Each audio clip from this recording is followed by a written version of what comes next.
সম্মান করছি। আসলে যাকে সহজে পাওয়া যায়, যে জিনিসগুলো সহজে পাওয়া যায়, আমরা কিন্তু আজকাল সেইগুলোকে মূল্য দিই না। লক্ষ্য করে দেখবেন রান্নাঘরের লবণের দাম একদম নেই, লবণটা সহজে পাওয়া যায়।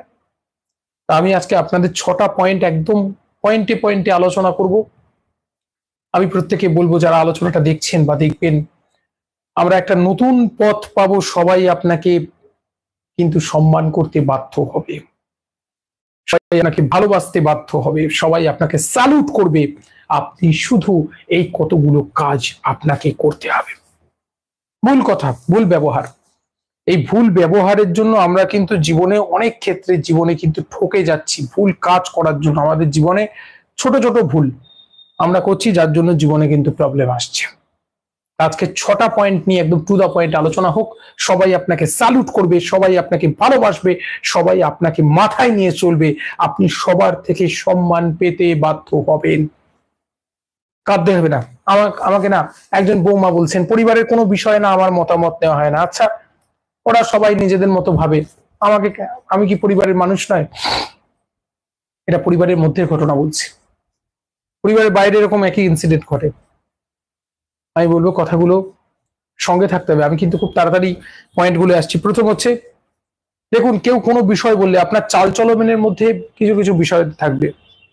দেখুন ওই অনেকে বলেন, কেউ একটা করলেই আমার জন্য কালকে একটু বাজার করে এনে দিতে পারবি? আপনি দিতে পারবেন অবশ্যই, কিন্তু তাকে হ্যাঁ দেবো এটা নয়। আপনার প্রতি এক্সপেকটেশনটা যত বাড়বে, তত কিন্তু মানুষ যখনই মনে রাখবেন তার স্বার্থপূর্তি আপনাকে দিয়ে হবে না, তখনই সে আপনাকে তাচ্ছিল্য করবে, তাই না?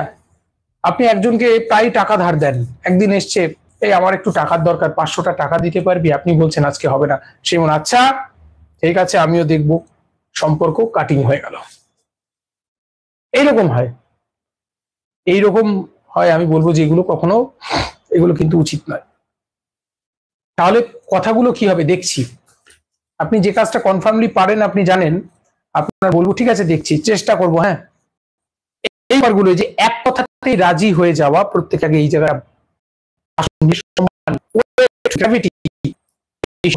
জানেন সম্মান বজায় রাখার জন্য না। আজকের যে যুগ, আজকের যুগে মনে রাখবেন বন্ধুত্ব শত্রুতা এগুলো কোনো ডেফিনেশন আলাদা করে নেই। মুহূর্তে বন্ধু শত্রু হয়ে যাবে, মুহূর্তে শত্রু বন্ধু হয়ে যাবে। আর আপনি যখনই কারোর জন্য কিছু করতে পারবে, তখন সে আপনার শত্রুতা।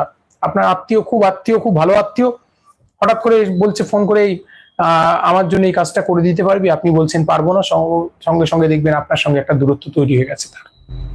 তাহলে এক কথায় রাজি হয়ে যাওয়া, এটা প্রত্যেকে বন্ধ করুন, একদম নয়। তাহলে কি বলতে হবে? এই শব্দগুলোর প্রতি নজর রাখুন, চেষ্টা করব, দেখছি, আচ্ছা এক্ষুনি বলতে পারছি না, দেখছি। এই যে ডিলে করানো, অর্থাৎ সেই সময়টুকুতে সে আপনার গুরুত্বটা বুঝুক। দ্বিতীয় হচ্ছে, কোনো জায়গায় ডাকলেই যাবেন না, তাই না?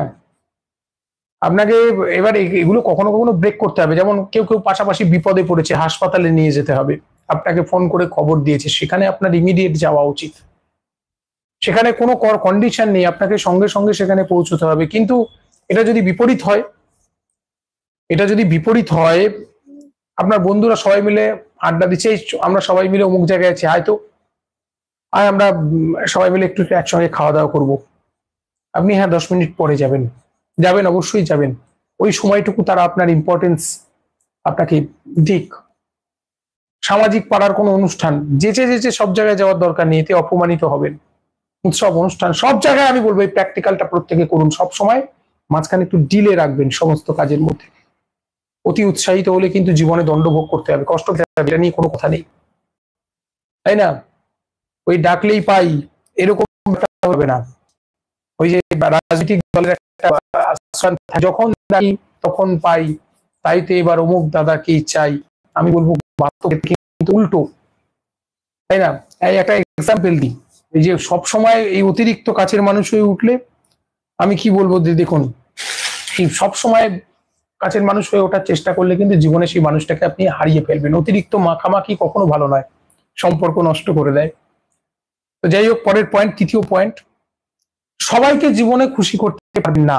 বারবার করে বলছি, সবার মন জুগিয়ে চলার দরকার, কিন্তু জীবনে কি ভালো মানুষ আছে এবং তাদেরকে খুশি করার চেষ্টা করুন। একটা মানুষ যেমন সবার চোখে ভালো হয় না, কিছু মানুষের চোখে খারাপ থাকবে।